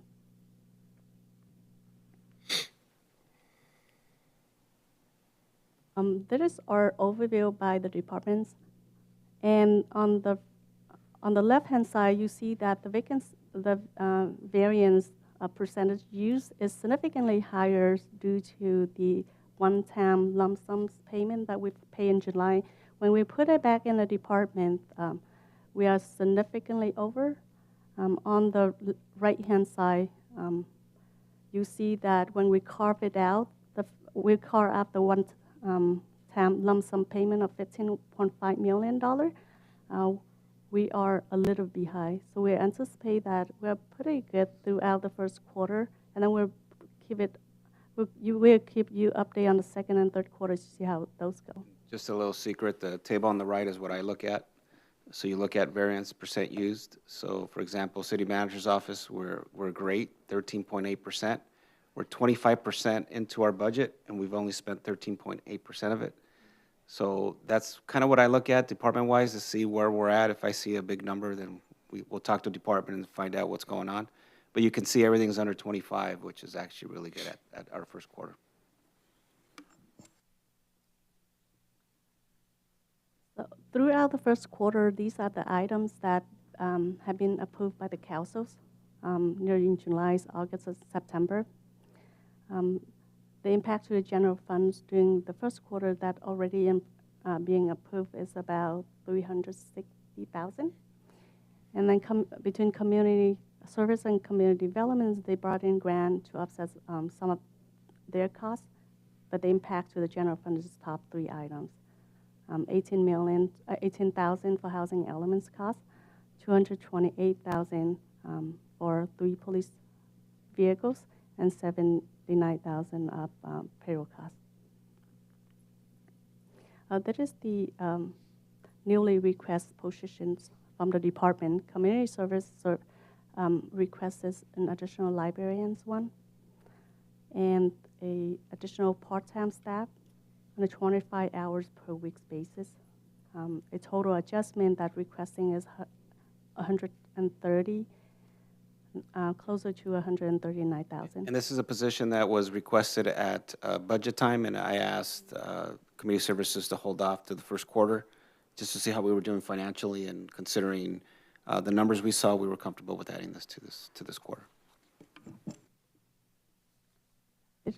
Operation and maintenance-wise, we received about 12 items that impacting the general funds that include brokerage services from community developments, court order volunteer consultants, equipment for Heritage Park, 2 drones for CMC's program enhancements, and equipment to reopen the Santa Fe Springs Cafe at the library, update hazmat plan, purchase of a stage, service for aquatics ribbon cutting service ceremony that already happened, and then additional ball field maintenance and disposal maintenance, construction and playground installing services, landscaping contract costs, and cedar fleet repairs. That total net impact to the general fund is $500,000. Below, there's 3 items from community service that will be paid by the various grants. With the water funds, there's no adjustment is being proposed at this time. Water revenue is a little behind, mainly because of the delay in billings. And last year, we subsidized about $1 million of water costs. So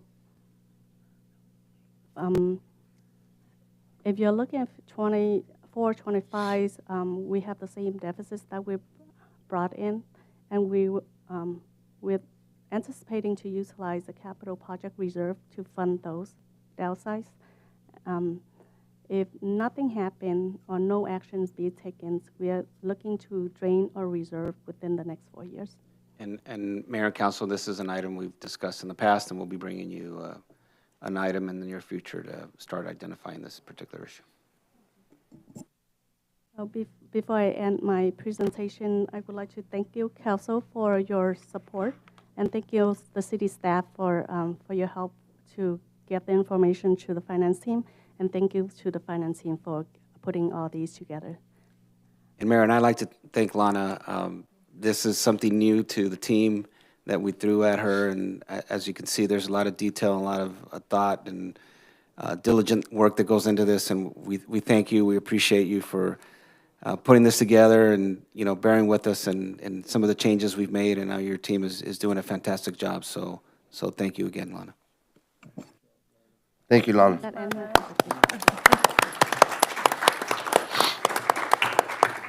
Yeah, it's not hard to budget $100 million by itself, but then when you have something new to do it through, so it makes it even harder. So thank you for your time and all your hard work. Any discussion? Can I get a motion of approval? I'll move. Mayor, and that's just to receive and file. Is it? So, item number 12. Item number 12, approve the agreement with IBE Digital to upgrade technology needed in the city. I would like to call upon Mr. Bobadilla. Thank you, Mr. Mayor. This presentation before you is obviously modernizing our IT technology. We've discussed this ad nauseum of some of our challenges that we have with some of our outdated technology, our outdated systems, our outdated hardware, software. We're happy to report that we're bringing a solution to the council to address all those needs in the next several years. So with that, I'd like to introduce Micah, who's going to give us a presentation on this item.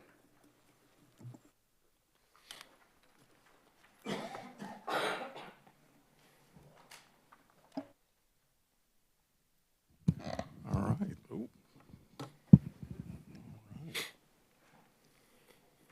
Good evening, Council. I'm Micah Hurd. I'm the procurement manager for the city.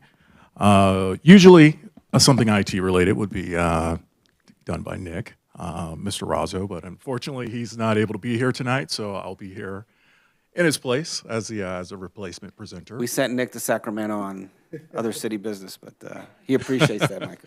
Oh yeah, so I'm going to try and fill in for him today. So I'm here to present a little bit of information based upon item number 12, the Information Technology Upgrade and Modernization Project.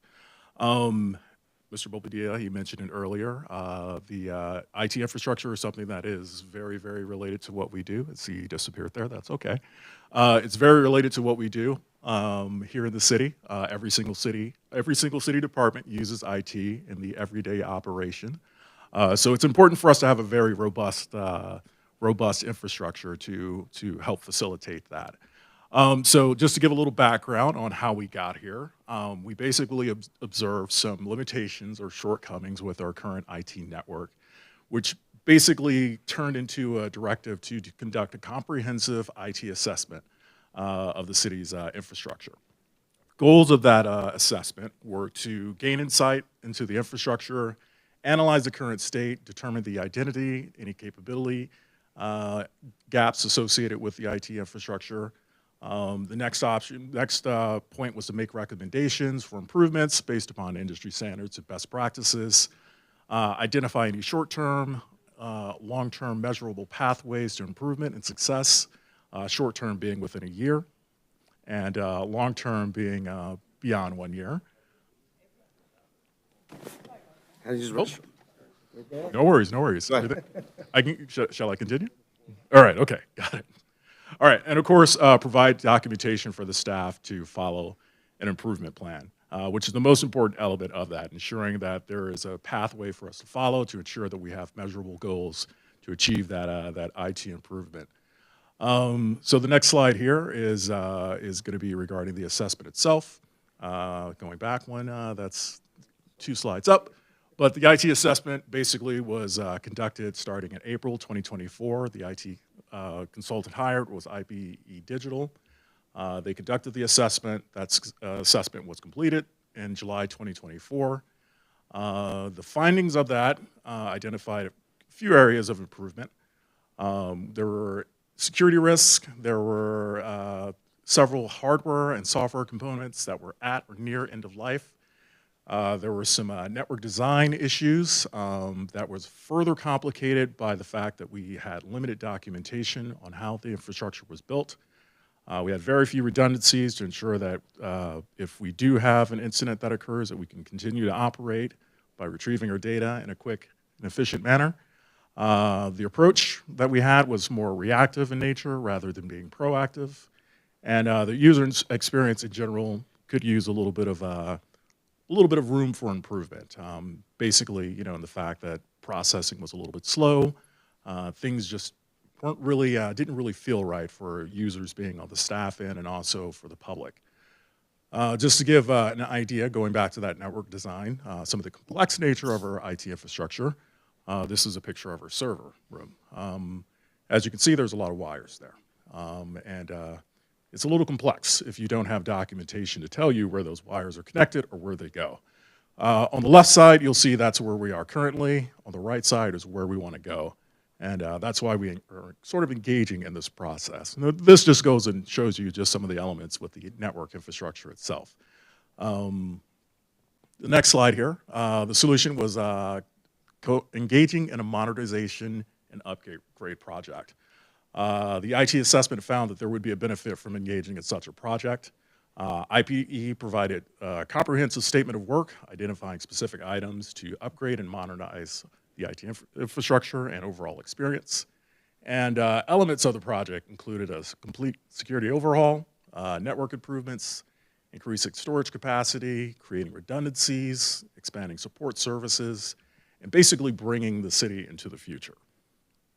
Would you say that we're a little behind? When you're a little behind, a little bit. But you know, there's an opportunity here. So again, some of the project goals, increasing security or enhancing security, limiting user access, creating encryption, access control points, data masking, ensuring compliance, ensuring that we're using some of those best practices and adhering to the IT standards, increasing just overall system efficiency, looking for opportunities to kind of like eliminate some of the time-consuming activities and labor-intensive processes that staff would engage in, and again, improving that user experience, creating a more effective process, faster processing time when it comes down to actually engaging in software processes, and overall better functionality, and of course the potential for operating costs. By having a more efficient and effective IT infrastructure, that creates an opportunity for cost savings there. This just gives an idea of the project timeline. So if this is approved, starting from the point right there on the right at November there, where we are right now, a little hard to see, but that's the contract execution process. If we approve that today, it will be roughly about 9 months from this point, roughly about August before we are completing this project. And that includes project kickoff, procuring all the network equipment that we need, the backup data and any redundancies, the network refresh. And then the longest part of this process is going to be the workstation procurement, which essentially consists of purchasing roughly about 200 plus workstations for all city employees. Last part is the investment costs. And so as you can see, this is a fairly comprehensive project, and it has a price tag of roughly about $5.2 million. And that's broken down into 5 elements, and this is considering our worst case scenario of costs, the IT infrastructure and hardware software improvements, a little bit over $1 million. Those staff workstations, a little bit over $940,000. Those 2 first elements are scalable, particularly the workstations, because we have the ability to purchase less if needed. Those options are also available for financing, which has a cost of roughly a little bit over $270,000. There's the investment labor of roughly about $451,000 over the course of 8 months. And then over the course of 5 years, there is the support services element of this, which is a little bit over $2.2 million. And again, that's payable over a course of 60 months or 5 years. We talked about the financing option, and then there's a contingency that's been added to this of roughly about $247,000. Just in case there's anything that we notice that needs to be improved that we didn't catch on the first go-around when we did our initial assessment. All elements of this project are based upon existing agreements that have been publicly bid. They've all been vetted. They're compliant with our municipal code for the exception for bidding under municipal code 34.18. And another element that particularly Nick wanted us to mention is the delta aspect of this, which is the cost savings associated with positions within the information technology division. There's roughly about 4 positions there that have been unfilled for some time, and those resulted in a little bit over $500,000 in savings. And that's something that could be used for this particular project. And that concludes the presentation. So if you have any questions, we will gladly engage with you on those right now. What are we waiting for? Nobody? Any questions? Nobody has any questions? Thank you. All right, thank you. Is there a motion and approve for item number 12? I'll move. I'll second. All those in favor say aye. Aye. Those opposed? So ordered. Congratulations. I think this just goes to show you that when we don't do things in a timely manner, it always ends up costing us double and triple. The pool, our networking, and these things go out, you know, in 6 months. So we need to maintain and make sure we upkeep our IT stuff. So. We have a great firm doing it, so thank you so much for taking on that project for us. So thank you guys so much. Thank you, guys. Thank you. Next, the Public Financing Authority, Water Utility Authority, Housing Successor Agency, and City Council consent agenda. We have a total of 33 consent items, numbers 13 through 45. I would like to pull item number 36 first, and we can approve 13 through 45, pulling 36. I'll move. I second. There's a motion and a second. All those in favor say aye. Aye. Those opposed? So ordered. You gotta leave, Joanne. Yeah. Yeah, Mayor, I've asked Councilmember Zamora to recuse himself for this vote out of an abundance of caution. I've looked at this issue. I don't see any conflict, but like I said, out of abundance of caution, I've asked him to recuse himself from this vote. Thank you. So now I'd like to put back on the consent, item number 36. Could I get a, I'll move. Second. all those in favor say aye. Aye. Those opposed? So ordered. If you want to. Yeah. Leave him there. He's probably eating some cake. Appointments to boards, committees, and commissions. Councilmember Martin. None tonight, thank you. Councilmember Rodriguez. I have one. I have Isabel Cervantes for HAC. Councilmember Zamora. No. Mayor Pro Tem Rounds. None tonight, Mayor. I guess we'll wait for him. Okay. He was eating the birthday cake. See, I told you.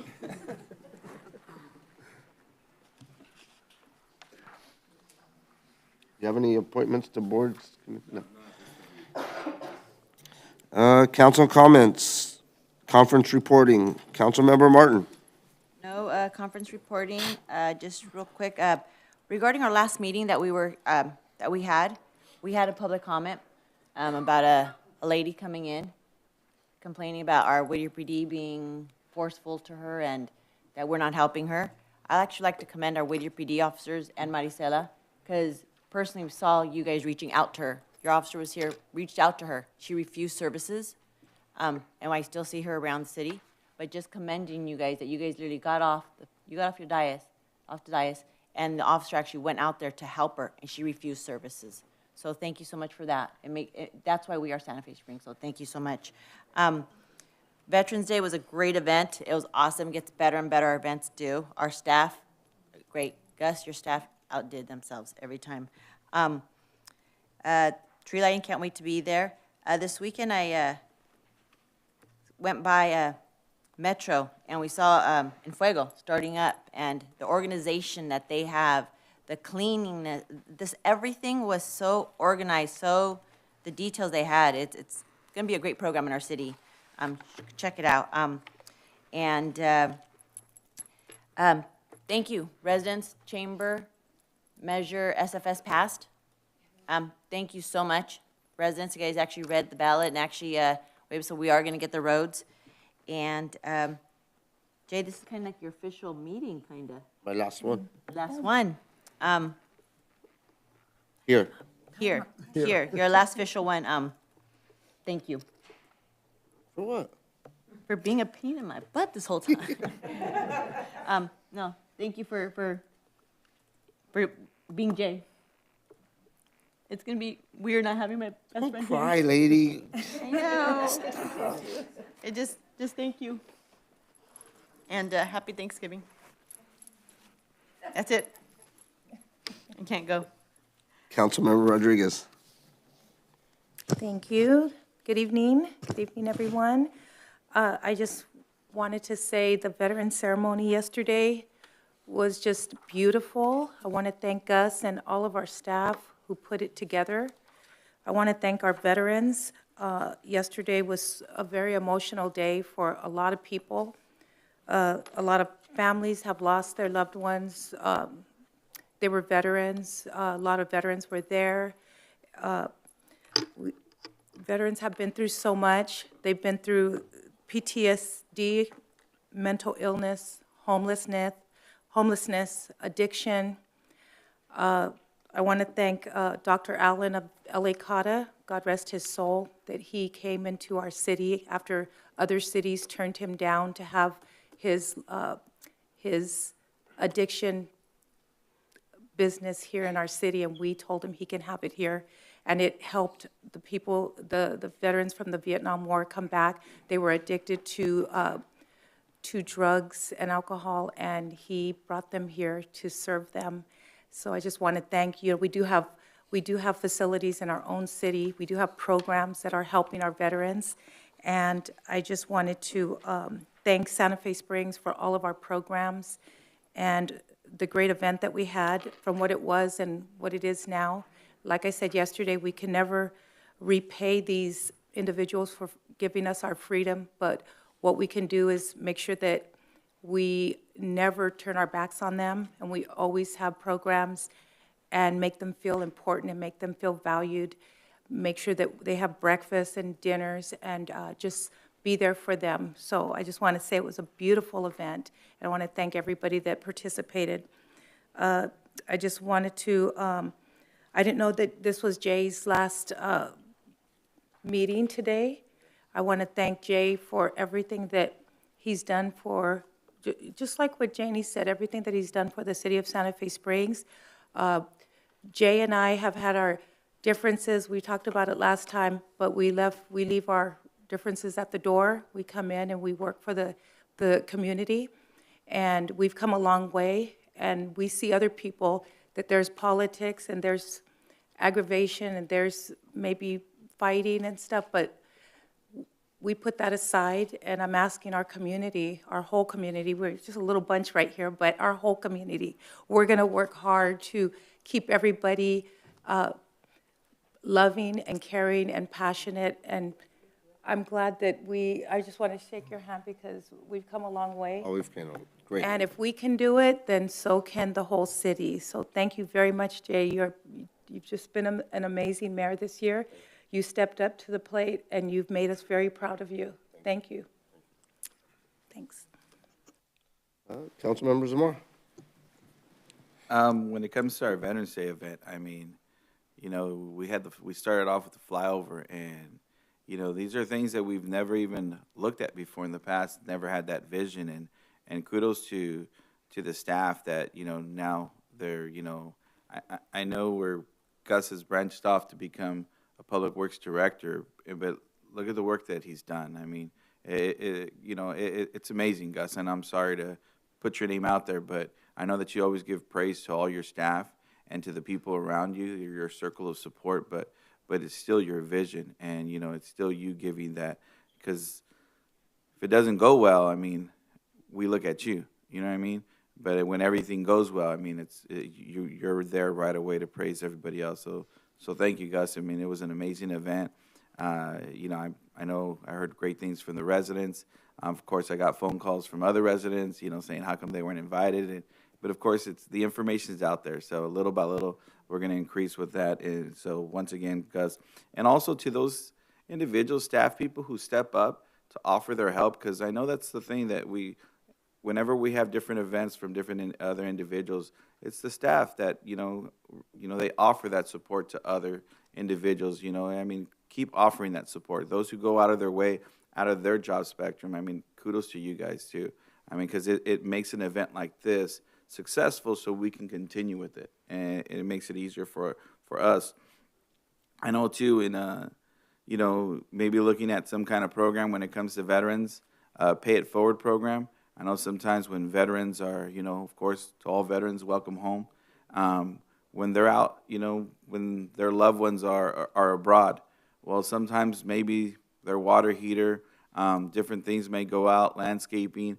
I mean, so if there's anything that we can do to utilize here in the city that we can help our veterans or help their families to make things easier on their lives, I think we should look into that, and that would be awesome for us, just to make sure that we always put our veterans, you know, first. So thank you once again to our veterans. When it comes to, you guys see our reserve line, and I mean, you see the numbers there, and I know that one of the biggest things that we have to look at now that we've finished with the IT part, we need to start looking at water. I mean, water's liquid gold, and that's the part that it's hurting us. You see that we have to subsidize over $1 million, and it's only going to increase. So whatever we can do to pump money in, I know we've been talking about it for years, to do a water well and looking for different sites, and hopefully with the piping system that they've been putting in for Omega. Yeah, the Omega plumes. So through that process, I think it would help us out too, and the things that we need to do. Also, I want to state that Juanita and myself were able to show up to meet the governor from I know you forgot, but I got you, from Jalisco. So we met downtown. Was it at the some kind of building, filming building that they had us go to? And so it was actually, I thought it was supposed to be real small, and it wasn't. I mean, we were all crammed, I mean, in a good-sized room, but still everybody was crammed in there. And it was amazing because we saw a lot of dignitaries, press from other areas from around our region just coming in and you know, thanking the governor for the process of, and the governor that we're talking about is from the state of Jalisco, and that's Ahua. And so it was a great time to go there, and I know that, you know, we set our time aside just to make sure that we represented Santa Fe Springs, and there was other cities there too, so, you know, kudos to that. Also, when it comes to, you know, my heart goes out to, you know, a friend of mine had told me about a young kid, and talking to Priscilla too, and from St. Paul High School, students and a student who tragically passed away due to, you know, due to nonsense. I mean, just things that, and we just ask for prayers and you know, for his family, because it's one of those difficult things when you see a child lose his life over something that should have never happened. And whatever the city can do, that, you know, whatever counseling services that maybe we could pitch into, that we can help, because I know a lot of those kids are probably looking for individuals to speak to, and, you know, so they have individuals that they can talk to, and whatever we can do as a city, just to help out when it comes to the communication, because I know with our kids, I mean, it's difficult for them to talk to their parents or to talk about these situations, but I know in hearing about it, it's just saddening that a child had to lose his life, you know, so anything that we can do, I would greatly go for it. No, I actually reached out, I'm in communication with the head coach right now. So I did say anything that we can do from the Santa Fe Springs, that we would open our doors and anything that we can do for them, and he was very, very gracious about it. Good. And like I said, I mean, I know the counseling part would probably be one of the best things for all the kids there, so that at least they have, you know, somebody to speak to, somebody to talk to, you know, or even just somebody that just makes himself available, once again. So other than that, I just want to thank all you guys for coming out. It's, you know, Jay, I mean, I don't see it as your last meeting because I know that you're still have a place here to give your feedback and give your mindset, and just to give and share your wisdom. I mean, that means a lot to whether or not we decide to listen to it. You know what I mean? I know Mr. Moore used to say the same thing, and I would tell him, no, we do listen, Mr. Moore. It's not maybe word by word, but still, I mean, so I too want to say thank you. You know, thank you for the efforts and the sacrifices that you've put in, because, you know, it's a difficult system when you're here trying to be council member or mayor. You have your business to run, and you got to take time away from that and depend on your employees to make sure they're doing what they're supposed to be doing. And because of that, I mean, you know, in certain instances, I mean, you know, people have taken advantage, and, you know, and you've had to fight for what's right for, you know, and I know this is more of a private situation that happened there, and but I mean, it's just, you know, and then when it comes to the family, always, you know, when it comes to his kids, just wanting to be around him or his wife, I mean, just the sacrifice there, it makes it very difficult, and it's a toll. So, you know, may God always put a hedge of protection around you, brother. I'm just letting you know. You always be in my prayers. You know, you got my phone call, you know, you're a phone call away. Not too early in the morning, but still, other than that, just may God always bless the city of Santa Fe Springs. Take care and have a good night. Thank you. Mayor Pro Tem? Thank you, Mayor. What can I say? I mean, we've all chose to live in Santa Fe Springs. You know, we're a small city, but what we've always said, we're mighty.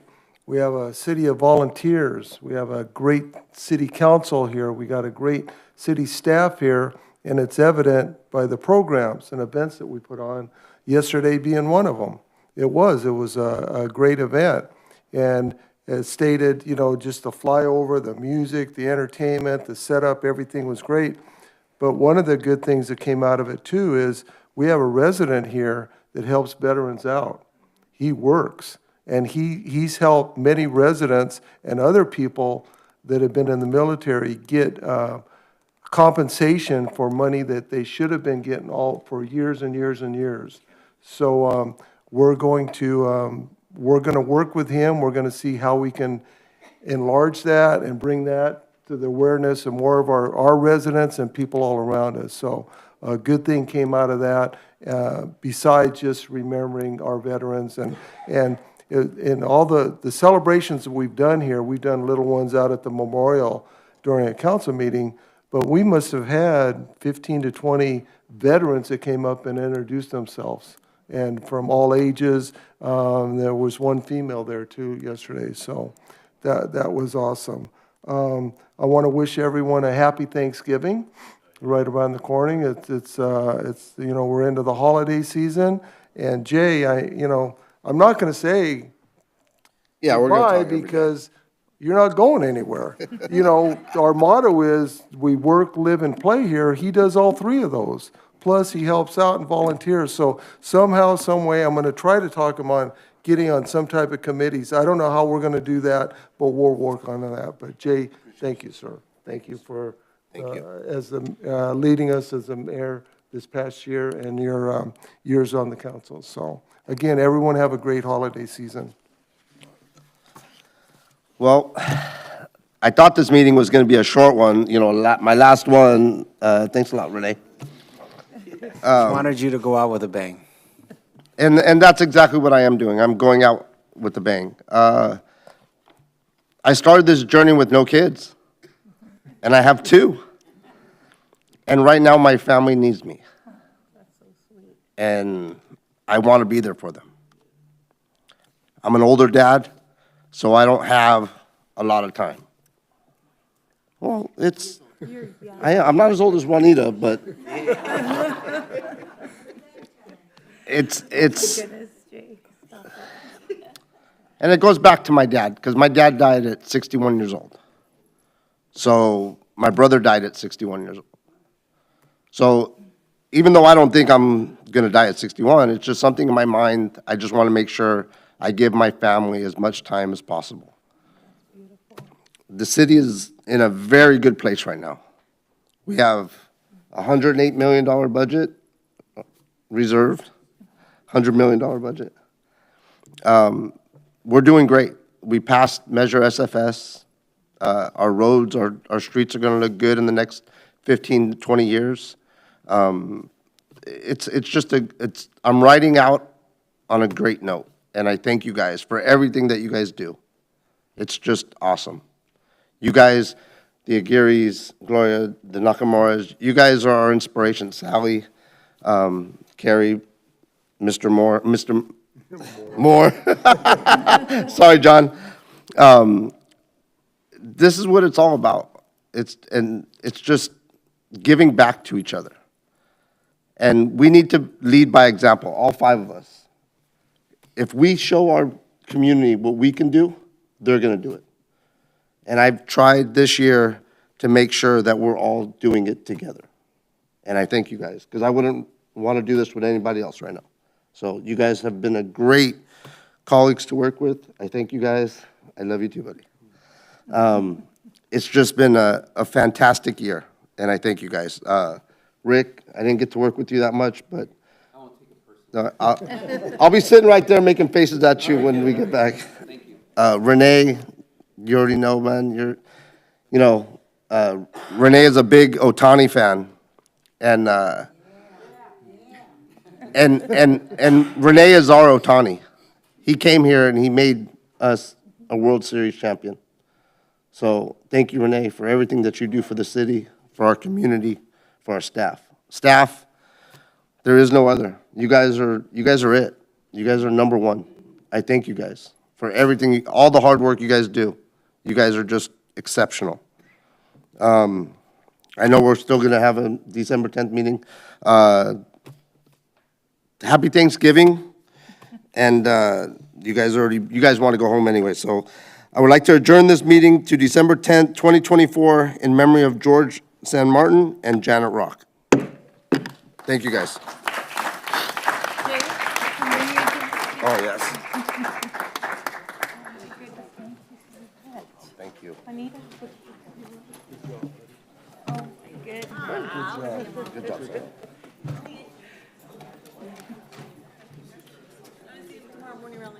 Yeah. So